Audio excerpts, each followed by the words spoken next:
Bonjour, bonsoir.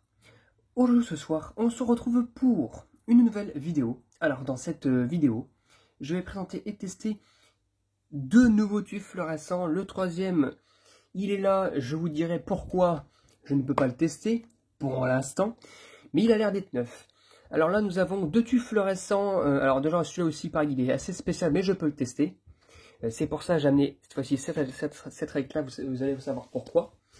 Là, j'ai récupéré 3 tubes fluorescents, donc celui qui m'a l'air d'être fonctionnel, parce que je pense qu'il est neuf, et 2 tubes fluorescents pourtant c'est du 40 watts et du 36 watts, mais la dimension n'est pas la même. Donc j'espère qu'ils fonctionnent tous, et enfin tous, celui-là on verra plus tard. Et je vous dis, c'est parti pour le test. Pour le premier tube fluorescent, donc les tubes fluorescents que j'ai récupérés dans les bacs de recyclage, eh bien nous avons, alors c'est à l'envers, hein, ça je sais pas pourquoi, c'est leur truc ça. Un général électrique, il faut le retourner pour l'avoir à l'endroit. Un général électrique de 36 watts 33, du coup c'est du blanc industrie et blanc neutre quoi, fabriqué en Grande-Bretagne. Voilà, alors une version antérieure des Polylux je pense. Donc voilà. Il m'a pas l'air d'être super récent. Et il est un petit peu cramé de ce côté-là. Il est un peu sale aussi, il est un peu poussiéreux. Un peu cramé de ce côté-là, mais sinon ça devrait être bon, je pense. Je n'ai pas vu, des fois il y a des findis qui s'y cachent, mais là je pense pas que c'est le cas. Le culot a pris cher, je sais pas pourquoi je l'ai récupéré comme ça aussi. Mais je pense que ça devrait rentrer dans la réglette d'ailleurs. Hop, je vais tester un premier coup. Ça devrait rentrer. Oui. Allez, bon. C'est parti pour le test. Alors je pense que le starter il est un peu long sur celui-là, mais ça devrait la faire. Avec la réglette, c'est le starter d'origine que j'avais récupéré. C'est parti. 1, 2, 3. Ah, ça démarre. Oh non, sans blague. Je pense qu'il est en fail, regardez.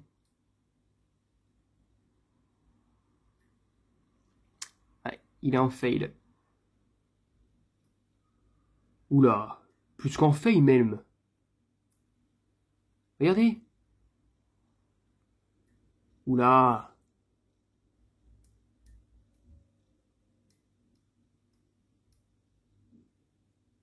Je sais pas pourquoi il réagit comme ça, le tube. L'électrode, un coup elle s'allume, un coup elle s'éteint, enfin c'est bizarre.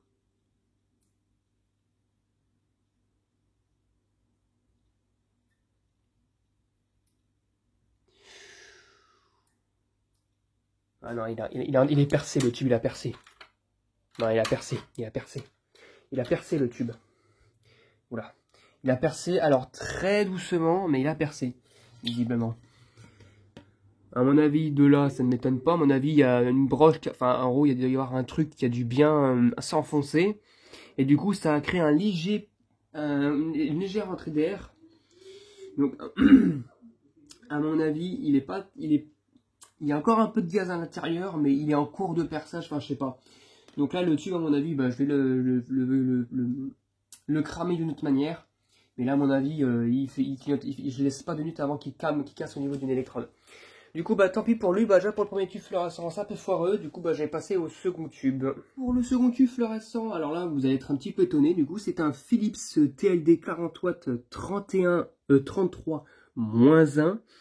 Donc déjà, c'est bizarre. Fabriqué aux Pays-Bas. On va me dire, bah non, c'est pas si étonnant que ça. Attendez, je vais le mettre sur la réglette. C'est un tube de 40 watts qui est censé faire 1,20 m. Ah merde, j'ai pas pris le meilleur tube. Hein. Le meilleur starter, hein, par contre. Hein. Enfin, j'ai pas pris la meilleure réglette pour tester les tubes. Ça, c'est un peu dommage, par contre. Mais j'ai pas le choix. Je n'ai vraiment pas le choix pour le tester. Regardez. On va avoir un problème, là. On va avoir un gros problème. Le tube, il fait 40 cm. Et pourtant, il est plus grand qu'un tube de 30 watts, mais il est plus petit qu'un tube de 36 watts ou de 40 watts. Donc du coup, à quoi sert ce genre de tube, je ne sais pas. Donc du coup, ce qu'on va faire, c'est que déjà, j'ai retiré les douilles.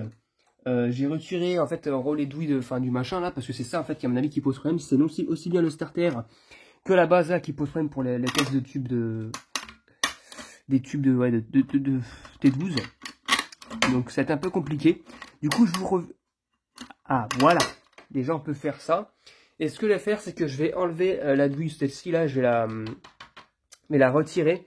Et je vais l'avancer ou non, je vais carrément retirer le pas de douille là, puis je vais vous la brancher tout de suite. Voilà, ce que j'ai fait, c'est que j'ai avancé les deux douilles, il n'y a pas le choix. Parce que celui-là, il y a un câble qui est connecté directement au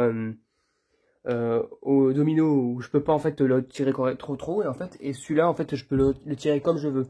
Et du coup, bah, je les ai avancés. Donc du coup, bah, on va voir s'il fonctionne. Donc, comme c'est un tube spécial, 31-1 là. De 95 cm à peu près. On va voir s'il fonctionne. C'est parti. 1, 2, 3. Hop. Oula.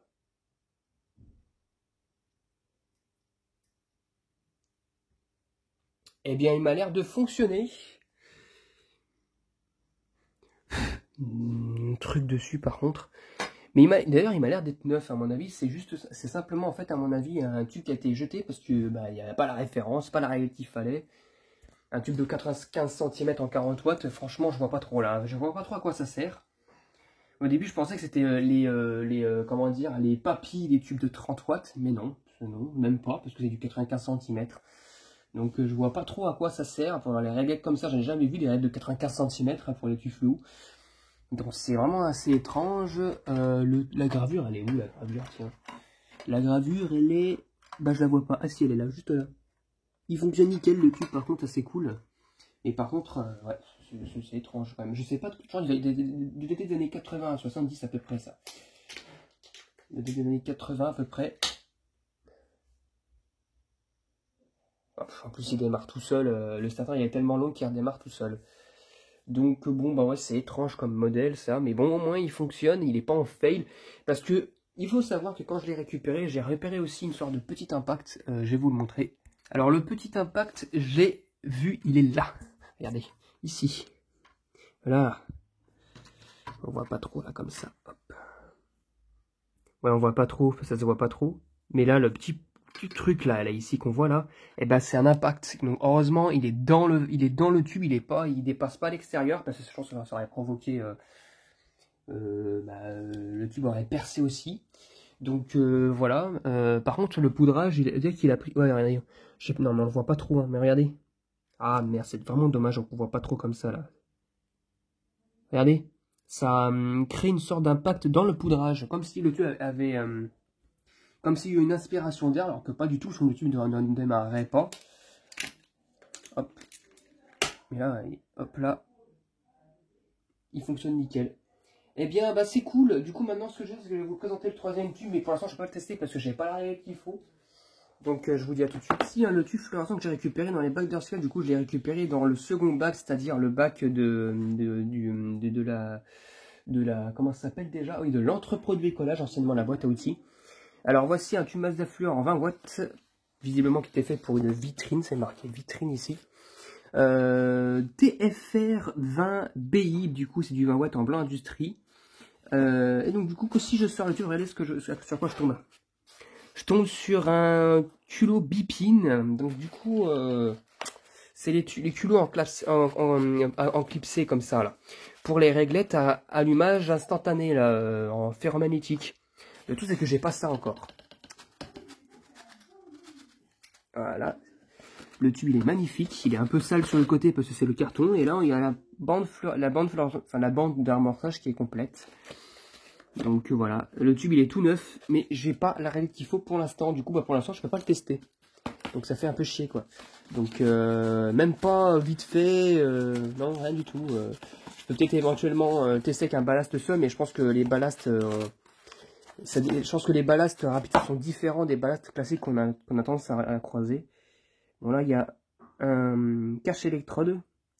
Et puis à mon avis le système il est bien spécifique. À mon avis il doit y avoir un autre truc qui doit se faire. Non, non. L'alimentation se fait par ce côté-là. Enfin l'amorçage. Par ce point là. Pas de soudure à mon avis. Ah oui, regardez. Il doit y avoir quelque chose qui doit, à mon avis, se connecter contre soit l'électrode, soit le cache électrode et faire une sorte comment dire, de plasma à l'allumage. Et du coup ça lance le tube. Enfin voilà quoi. Bref, donc du coup, bah celui-là, je pourrais pas le tester pour l'instant. Bon, moi, ça fait un tube de fluorescent, un tube fluorescent qui fonctionne. Celui-là, il est sûrement neuf, donc ça fait comme un autre tube fluorescent neuf. Et le troisième, le générateur qui est, à mon avis, percé. Bon, tant pis. Bon du coup c'est toujours mieux, c'est toujours ça de prix. Donc du coup c'était tout pour cette vidéo. J'espère que cette vidéo vous aura plu et à très bientôt pour une prochaine vidéo. Au revoir.